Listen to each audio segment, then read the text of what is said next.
मी सावित्रीबाई ज्योतिराव फुले या मालिकेच्या आजच्या भागामध्ये आपण बघूया तर प्रेक्षकांनो, गोपाल हरिचंद तिथे यांचा सत्कार सोहळा आयोजित केलेला असतो महामंदिरामध्ये गंगाधर शास्त्री यांच्या हातून। तेव्हा गंगाधर शास्त्री इथे आता गोपाल यांची ओळख करून देतात। 13 वर्षाचे असताना हरिचंद तिथे यांचं निधन झालेलं असतं, पण तरीसुद्धा गोपाल यांनी आपलं शिक्षण थांबवलं नाही। त्यांनी इथे शिक्षण घेतलं। 3 वर्षांमध्ये 7वीची परीक्षा अव्वल मार्कांनी उत्तीर्ण केली आणि त्यानंतर त्यांनी अजून खूप जास्तीचं शिक्षण घेतलं, खूप परीक्षा पास केल्या असं ते आता म्हणत असतात। त्यामुळेच आपण इथे त्यांचा सत्कार सोहळा आयोजित केलेला आहे। म्हणजे ते खरं तर ब्राह्मण, पण त्यांना त्यांच्या वडिलांना देशमुख वतनदारी मिळाली म्हणून त्यांना देशमुख या नावाने सुद्धा ओळखलं जात होतं असं सुद्धा त्यांनी सांगितलं होतं। आणि त्याचमुळे आता त्यांच्या मुलाने इतकी मोठी कामगिरी बजावली म्हणून आपण त्याचा सत्कार करणार आहोत असं त्यांनी सांगत इथे आता गोपाल यांना हार घातलेला असतो आणि हातामध्ये पुष्पगुच्छ देऊन त्यांचा सत्कार केलेला असतो। आणि त्यांनी इथे सरकारी नोकरीची परीक्षासुद्धा दिलेली असते आणि सरकारी मुनसिबदाराची परीक्षा देऊन त्यांनी चांगलं पद हासिल केलेलं असतं, त्यामुळे सुद्धा त्यांचा हा सत्कार करण्यात आलेला असतो। तर इथे आता गंगाधर शास्त्री यांनी सत्कार केल्यानंतर तिथे ज्योती उभा असतो। ज्योती आता शिकले सवरलेला आहे, ते सुद्धा इंग्लिश शाळेतून, त्यामुळे त्यांच्याकडे सुद्धा खूप जास्त हुशारी आहे आणि एक वेगळाच कॉन्फिडन्ससुद्धा। त्यामुळे इथे आता गंगाधर शास्त्रींनी सत्कार केल्यानंतर इथे ज्योती येतो आणि इथे गोपालला स्वतःच्या हाताने आता बुके देतो। तेव्हा प्रेक्षकांनो, ज्योती आता बुके देत असताना म्हणत असतो की sir, my heartiest congratulations to you sir, I feel much pride for your success in this examination. असं आता ज्योती गोपाल तिथे यांना म्हणालेला असतो।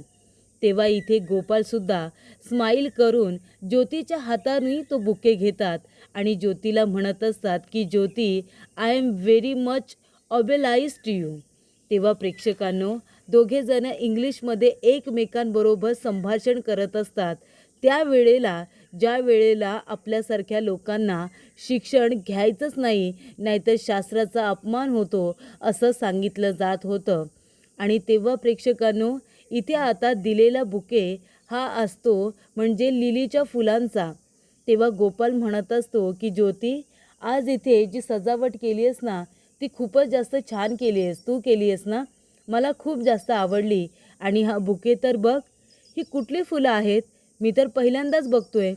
तेव्हा इथे ज्योती म्हणत असतो, ही फुलं आहेत ना, ती लिलीची फुलं आहेत, लिलीची युरोपियन फुलं आहेत। तो म्हणतो, अरे वा, युरोपियन फुलं आणि तीसुद्धा आपल्या मातीमध्ये उगवलेली, खूपच छान।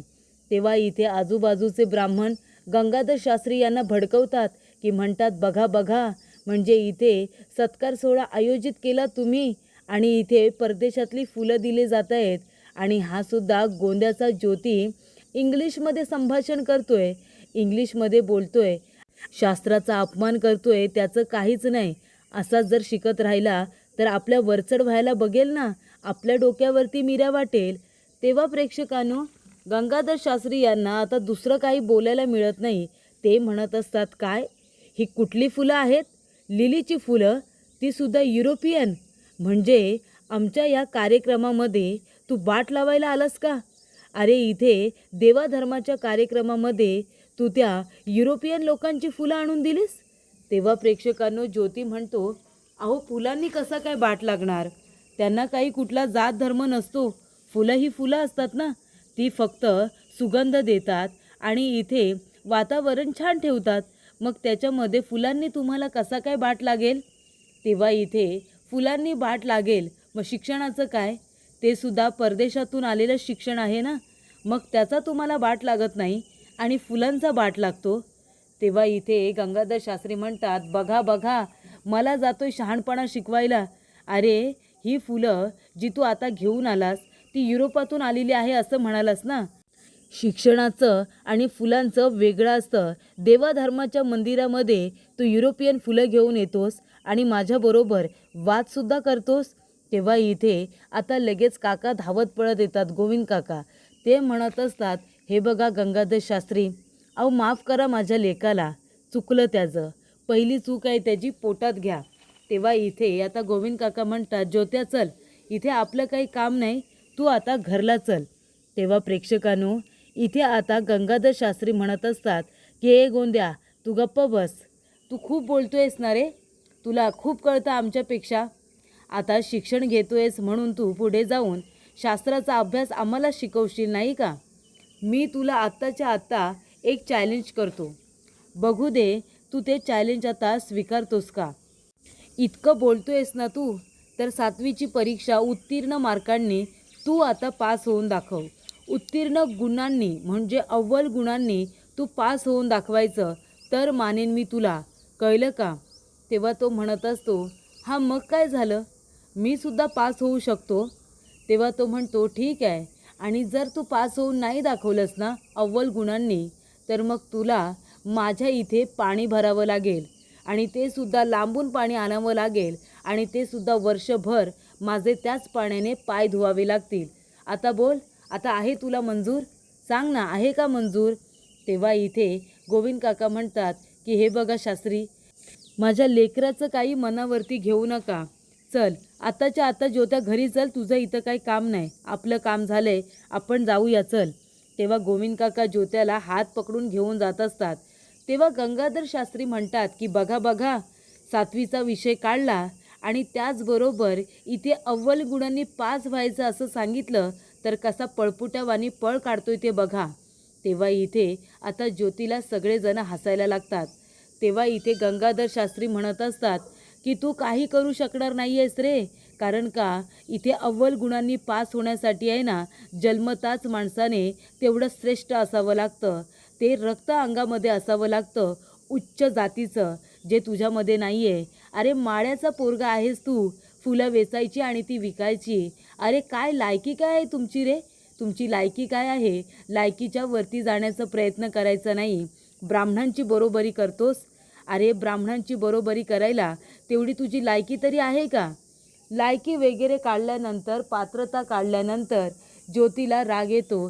ज्योती म्हणतो की थांबा दादा, तुम्ही आता थांबाच, तुम्ही मला इथे आता काय म्हणालात, चॅलेंज दिलत ना मला, मी तुमचं चॅलेंज स्वीकारलेलं आहे, स्वीकारतो मी तुम्हाला 7वीची परीक्षा उत्तीर्ण गुणांनी, ते सुद्धा नुसती उत्तीर्ण नाही, अव्वल गुणांनी तुम्हाला पास होऊन दाखवेन, असं आता ज्योती म्हणालेला असतो. तेव्हा गंगाधर शास्त्री म्हणतात, जर तू पास नाही होऊन दाखवलंस तर शास्त्रामध्ये ब्राह्मणांबरोबर वाद केल्यामुळे जी शिक्षा दिली जाईल ना, तीच देणार आहे मी.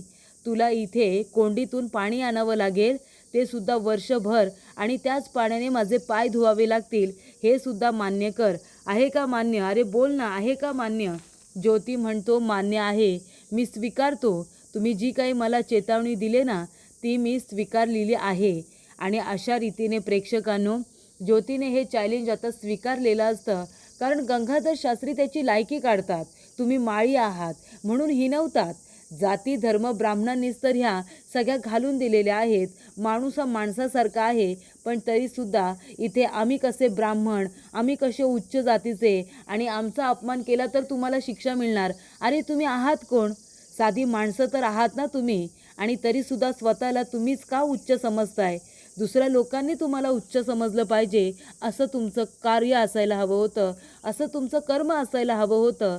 पण इथे स्वतःला श्रेष्ठ समजून या ब्राह्मणांनी मात्र सर्वसामान्य लोकांना विनाकारण इथे त्रास दिला, त्यांना इथे नको नको तो त्रास दिला, जगणं मुश्किल करून ठेवलं, आणि एवढं सगळं करून स्वतःला ते श्रेष्ठ समजत होते. आम्ही कसे ब्राह्मण, आम्ही कसे श्रेष्ठ. अरे तुमची तर लायकीसुद्धा नाही आहे लोकांसमोर उभी राहण्याची, हे त्यांना काही कळत नव्हतं. पण प्रेक्षकांनो, इथे आता ज्योतीने चॅलेंज स्वीकारलं आहे, हे काही दादांना आवडलेलं नसतं. दादा घरी येतात आणि म्हणतात, अरे पांडुरंगा, हे दिवस बघायच्या आधी बाबा तू मला उचललं का नाहीस रे, अजून काय काय बघायला लावणार आहेस मला? ज्योती म्हणतो, दादा तुम्ही एकदा माझं ऐकून घेता का? दादा म्हणतात, काय ऐकून घेऊ बाबा, सांग ना, काय ऐकून घेऊ काय तुझं? तेव्हा इथे सगुणा म्हणते, अरे दादा काय झालं, तू जरा शांत हो बरं.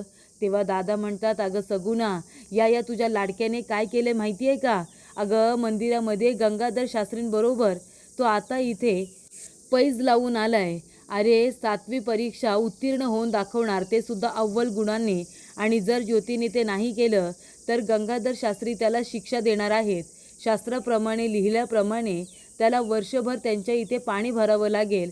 ते सुद्धा ते पाणी आणायचं आणि त्याच पाण्याने गंगाधर शास्त्रीचे पाय धुवायचे, अशी शिक्षा देणार आहेत. आता तूच मला सांग, काय गरज होती याला हे सगळं करायची? अरे ब्राह्मण लोक ती, त्यांच्या बरोबरीने आपण जायचं का? तेव्हा इथे आता सगळेजण टेन्शनमध्ये येतात. म्हणतात, अरे ज्योती, हे तू काय केलंस? अरे कशाला त्यांच्याबरोबर पैज केलीस? अरे गंगाधर शास्त्री आहेत, ते काय करू शकतात तुला नाही माहिती. तेव्हा ज्योती म्हणत असतो, का मग काय झालं? त्यांनी मला कशाला हिणवायचं? अहो अण्णा, त्यांनी माझी लायकी काढली. म्हणाले की तू माळ्याचा पोरगा आहेस, तू फक्त फुलं वेचायची, शिक्षण वगैरे घेण्याची आपली लायकी नाही, आपली पात्रता नाही, आपण त्यांची बरोबरी करायचीच नाही. माझी लायकी काढल्यावरती मी काही गप्प बसायचं का? मग मी म्हणालो, ठीक आहे, तुमची पैज मला मान्य आहे. तेव्हा इथे आऊ म्हणत असते, मग काय झालं? म्हणजे तो गोपाळ, तो शिकला सवरला म्हणून त्याचा सत्कार करायचा, आणि आपल्या पोराने शिकलं, पैज मानली, तर मग त्याच्यावरती रागवायचं, चिडायचं, त्याला दाबून ठेवण्याचा प्रयत्न करायचा. हे योग्य आहे की दादा, सांग बरं तू. तेव्हा इथे दादा म्हणत असतात, अरे पण त्यांनी तुला जरी खिजवलं असलं तरीसुद्धा तुला काय गरज होती ना लगेच त्यांची पैज मान्य करायची? तेव्हा इथे आता लगेचच दादा म्हणतात, यातला पैलवान लगेच जागा झाला. त्याला वाटलं की आपण तालमीमध्येच उभे आहोत. घेतली माती, टाकली पाठीवर आणि लागलो लगेचच इथे आता कुस्ती लढायला. असं वाटलं का तुला? तेव्हा इथे आता दादांना काय बोलावं काही कळत नसतं. गंगाधर शास्त्री एवढे मोठे ब्राह्मण आणि त्यांच्याबरोबर इथे आता वाद करून आलाय, त्याचबरोबर इथे त्यांची पैजसुद्धा मान्य केली आहे. करावं तर काय करावं? तेव्हा आऊ म्हणते की जाऊ दे दादा, त्याने ती पैज स्वीकारले ना, मग तो करेल की अभ्यास आणि होईल की 7वीच्या परीक्षेमध्ये उत्तीर्ण. आणि तसंही 7वी परीक्षा मला माहिती आहे खूप मोठी असते, खूप मोठी परीक्षा असते. म्हणून आपला ज्योती काय अभ्यास करत नाही का? तो सुद्धा तेवढा हुशार आहेच की. तेव्हा प्रेक्षकांनो, ज्योती म्हणत असतो, नाहीतर काय, त्यांना मी दाखवून देईन की मी सुद्धा इथे अव्वल गुणांनी पास होऊ शकतो. तेव्हा इथे दादा म्हणतात, म्हणजे राजाराम दादा म्हणतात, अरे ज्योती, तुला माहिती नाही गंगाधर शास्त्रींनी कसं तुला पेचात टाकलंय ते. अरे त्यांनी तुला मुद्दामून ह्या सगळ्यामध्ये अडकवलंय, कळतंय का तुला? ज्योती म्हणतो, अजिबात नाही. त्यांनी मला पेचात टाकलं जरी असलं ना, तरी आता ते स्वतःच इथे त्यांच्या पेचात अडकणार आहेत बघ तू. कारण ही परीक्षा मी पास होऊन दाखवणार, म्हणजे दाखवणार, अगदी काही झालं तरीसुद्धा. तेव्हा रखमा म्हणते, बाई बाई बाई बाई, काय हे मी ऐकते अख्ख्या पेठेमध्ये एकच चर्चा की ज्योतीने गंगाधर शास्त्रींची पैज मान्य केली म्हणून. तीच चर्चा आहे सगळीकडे आणि सगळेजण हेच म्हणतायत की इथे ज्योतीने असं करायला नको होतं, आता काय करायचं? तेव्हा इथे राजाराम दादा म्हणतात, अरे ज्योती, तू काय आता सगळ्या घराण्याची पिसं काढायला निघालेस वाटतं, मला तर तेच वाटतं बाबा. तेव्हा इथे आई म्हणत असते, चिमणाबाई, ज्योती, अरे कशाला बाबा त्यांच्याबरोबर भांडायचं, वाद घालायचं? अरे त्यांच्याने आपली बरोबरी होऊ शकत नाही. तेव्हा पारू म्हणते, अहो तात्यासाहेब, तुम्हाला नाही माहिती का त्या गंगाधर शास्त्रींनी काय केलं होतं? आपली गवळ्याची सुमन बिचारी फक्त मंत्र ऐकलं म्हणून तिला उकळत्या तेलामध्ये हात टाकायला सांगितला, तिला एवढी मोठी शिक्षा दिली आणि तरीसुद्धा तुम्ही म्हणताय की काही होणार नाही म्हणून. तेव्हा प्रेक्षकांनो, पुढील भागामध्ये दादा म्हणत असतात, ज्योत्या चल माझ्याबरोबर, आत्ताच्या आत्ता चल आणि आत्ताच्या आत्ता त्या गंगाधर शास्त्री यांच्या वाड्यावरती जाऊन आपण त्यांची माफी मागून यायचं, चल म्हणजे चल. तेव्हा इथे आऊ म्हणत असते, दादा तू असं काय बी करणार नाही आहेस. आणि ज्योतीसुद्धा तेच म्हणतो की आता मी कुठेही येणार नाही आहे, आता मी त्यांना माझी लायकी सिद्ध करून दाखवणारच. त्यांना काय वाटतं की आपल्याला अक्कल नसते, आपण अभ्यास करू शकत नाही. कारण या ब्राह्मणांना तसं का वाटतं की आपल्याला अक्कल नाही? कारण त्यांनी आपल्यावरती इतकी वर्ष वर्चस्व गाजवलं ना, खोट्या चालीरीती, रूढी परंपरा, शास्त्र करून आपल्या लोकांना मूर्खात काढलं. म्हणून ते लोक आपल्या लोकांना मूर्ख समजत आले आणि म्हणूनच त्यांना वाटत होतं की ज्योती शिकणार नाही. ज्योती इथे सावित्रीला म्हणत असतो की सावित्री, अगं सगळेजण मला काही ना काहीतरी बोलले, तू काहीच का बोलली नाहीस? तुला गंगाधर शास्त्रींची भीती नाही वाटली? ती म्हणते, मला कशाला वाटते भीती मालक, मला माहिती आहे तुम्ही 7वीमध्ये अव्वल गुणांनी पास व्हाल, पण आता मला एक तुम्ही वचन द्यायचं की तुम्ही अभ्यास करायचा आणि ही परीक्षा उत्तीर्ण करून दाखवायची, ते सुद्धा चांगल्या गुणांनी, अव्वल गुणांनी. पण त्या गंगाधर शास्त्रीच्या घरी मी तुम्हाला पाणी भरून देणार नाही, हे मात्र नक्की, असं आता सावित्रीने ठरवलेलं असतं. कारण तिलासुद्धा पुण्याच्या पेठेमध्ये इथे ज्योतीचा सत्कार होताना बघायचा असतं. त्याच्यासाठी तिला गर्वाने टाळ्या वाजवायच्या असतात.